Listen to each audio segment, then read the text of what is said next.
Hi hello வணக்கம், welcome to my channel.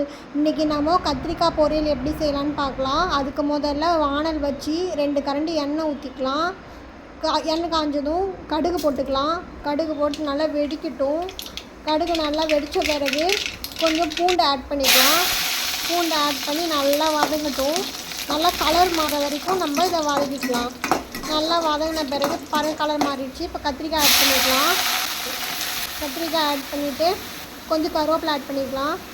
Add பண்ணி இப்போ நல்லா கிளறி விட்டுக்கலாம். நம்ம வதங்கணும். நல்லா கத்திரிக்காய் நல்லா வதங்கணும், சரிங்களா? இப்போ பார்த்தீங்கன்னா கொஞ்சம் வதங்கிடுச்சு, மறுபடியும் வதங்கட்டும்.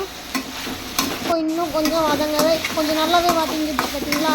இப்போ கொஞ்சம் உப்பு போட்டுக்கலாம். மிளகாத்தூள் 2 ஸ்பூன் போட்டுக்கலாம். கொஞ்சம் மஞ்சத்தூள் போட்டுக்கலாம். இப்போ நல்லா கிளறி விட்டுக்கலாம்.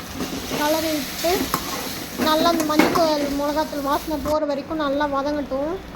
அது வரைக்கும் நம்ம இதை மூடி கிளறி விட்டு வதக்கிக்கலாம். இப்போ பார்த்தீங்கன்னா கொஞ்சம் நல்லா வதங்கிடுச்சு. இப்போ ரெடி ஆகிடுச்சு. இப்போ ஒரு பிளேட்டில் இதை கத்திரிக்காய் பொரியலை வச்சு சர்வ் பண்ணிங்கன்னா சூப்பராக இருக்கும். தேங்க்யூ.